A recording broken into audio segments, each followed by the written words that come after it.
As speech-language pathologists, we all have sessions that we dread. Most of the time, it's because we don't feel like we have the right plan in place to support that kid or to run that group. So it makes the sessions harder, it makes our progress slower. They don't want to be there, and you don't know what to do to make it better. So today, I'm going to show you how to match up what your students or clients need to work on with one of our pre-made therapy packets, so you have ready-to-go lessons that make your sessions easier and your progress faster. If I am new to you or you are new to me, welcome. I am Carrie Clark, and this is the Speech and Language Kids podcast. And happy snow day from Missouri. We are covered in snow here, but we only got about 4 inches where I am, which I know a lot of places got a lot more over the weekend. But my kids are home from school today, so I am stuffed my desk into the bedroom so that I had a quiet place to record today. But we had a good snow day, lots of fun hanging out and being snowed in, and I got to get on my ham radios, which is one of my hobbies, which if you haven't heard of it, it's probably because it's an old man hobby for the most part.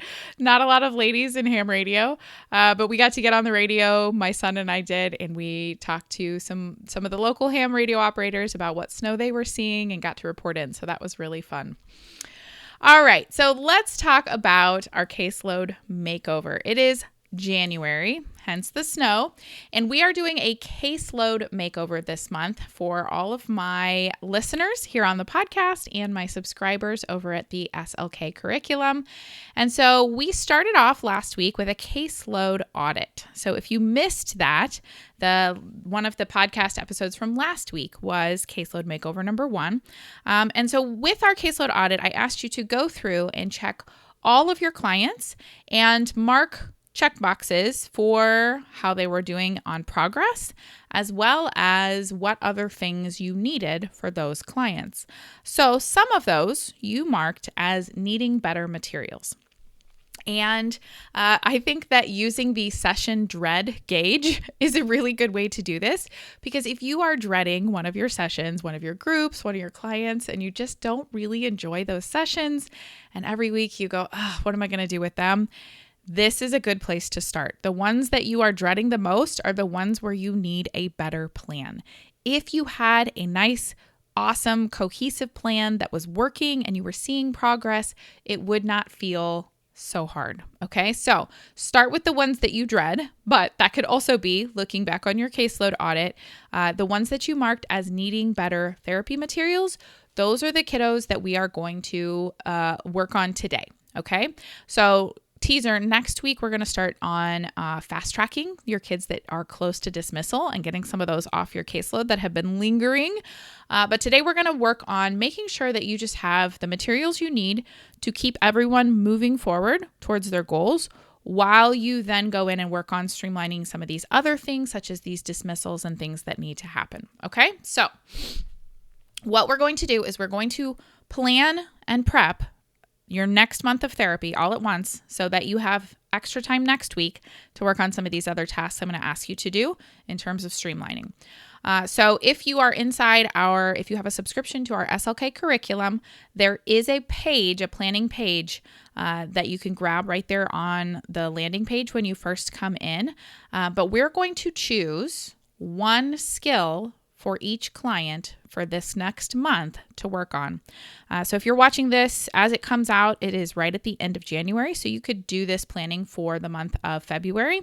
You can start it now, but then this could be your plan for all of February. So I want you to just choose one goal per client. And I know that's hard because we feel like we need to work on everything, but I promise you, if you focus on one skill for each client for the next month, they are going to make such fast progress on that it is going to be worth it. Plus, that streamlines and simplifies things for you, so you don't feel like you are having to reinvent the wheel every week, come up with these very elaborate lesson plans and materials and blah, blah, blah. Okay, so one skill, just one. Go through, write down each of your clients and the one skill they're going to work on, and you're going to have that accessible to you so that you know what you're working on with each client, each session. Okay, that's step 1. Step 2, then, take those clients whom you are dreading, who you marked as needing better materials, and we're just going to grab the goal packet from the SLK curriculum that goes with that client. You're going to drop it in their folder, and then you are ready for the next month of therapy, if not beyond, because our packets are big old workbooks that you're going to work through. Okay. So here's how this looks. Inside our SLK curriculum, we have goal packets for every area. We have covered speech, language, fluency, social communication, functional communication, and voice and resonance. So if it's any of those areas, we've got goal packets for you. All you have to do is look at the goal that client has and then match it with one of our goal packets. No, they're probably not going to be a perfect match, but the skills should match, right? So maybe it's not worded the same way, but you should be able to find one that covers the skills you need. So for example, in our language curriculum, we have an asking and answering questions curriculum. We have a sequencing and retelling curriculum. We have a foundations for literacy curriculum. So we have all these different curriculums based on the different goals or skills that you need to work on. And then each one of those curriculums is broken down into 3 levels, each of which has a goal.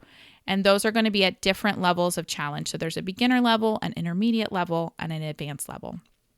So when you log into the SLK curriculum, the first page you land on gives you some links on where to start. You're just going to click through and say, okay, is it speech? Is it language? Is it fluency? You're going to pick the area. Then you're going to pick the sub-skill, and then you're going to pick the level. And that's going to match you up to a goal packet, okay? So find those kids that you're dreading, figure out what the one goal is you want to work on this month, match that to one of our packets, and then you're just going to print that packet, okay? So you're going to print the packet. The packet contains a data probe. Well, okay, some of them are still being created, so bear with us. There's been a lot of, I've been making sure that I'm doing this really well. So it takes a lot of time to create each of the data probes.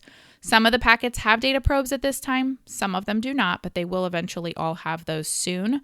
But for now, if it's got the data probe in it, you can tear that data or take the data probe part out, put that in your data notebook. But the whole rest of that packet is basically just a giant workbook for the students to work on the skills that they need to meet that goal. Okay. So for example, if you pull one of the grammar packets, like our beginner grammar packet, the goal is for them to use complete sentences that are grammatically correct.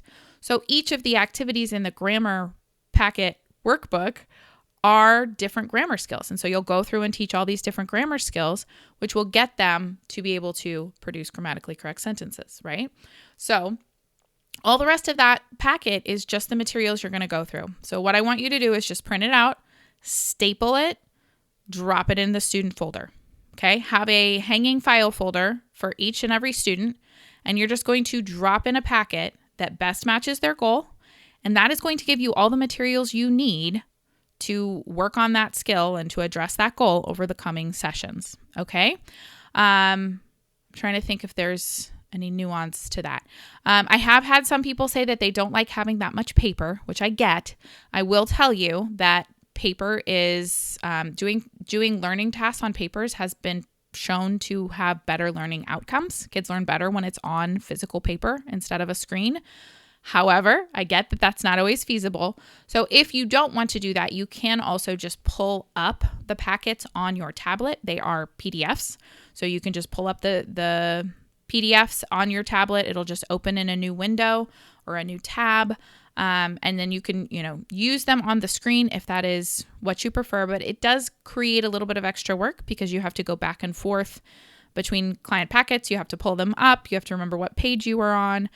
So that can be a challenge, but if that's what you prefer, totally an option as well. But you're just going to focus on those kids that you either are dreading or the ones that need better material. Grab the packets, throw them in the folders. You can always add packets for other kids later as you kind of get a feel for how our system works. Okay, now if you are not a member of the SLK subscription, you of course are welcome to join us. It is over at hub.speechandlanguagekids.com. $50 a month gets you access to all of our curriculums and all of our AI-powered material generators and our courses. Everything's included in there. But you can also do this with other materials. If you already have some materials that you can drop in folders, It's still going to be the same process. You're still going to choose one goal to work on, and you're going to grab some materials that you know will address that goal and throw them in the folder. So during sessions, what do we do? All right. So during your sessions, after you get those dropped into folders, you are going to teach your clients how to come into speech, grab their folder, sit down at the table, and get out their packet.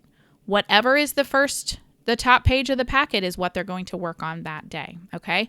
This gives us a really great opportunity to work on some executive functioning skills of following a nice 3-step routine, being able to stay organized, and be able to, do this without needing a lot of prompts. These are all great executive functioning skills that we can be working on by teaching them how to come in, get out their folder, put it on the table, open to the first page, okay?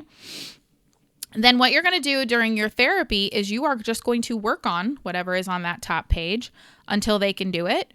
Once they can do it, you tear it off and you recycle it. You tear off that top page. So if it takes them 5 minutes and they can do it, great, move on to the next step.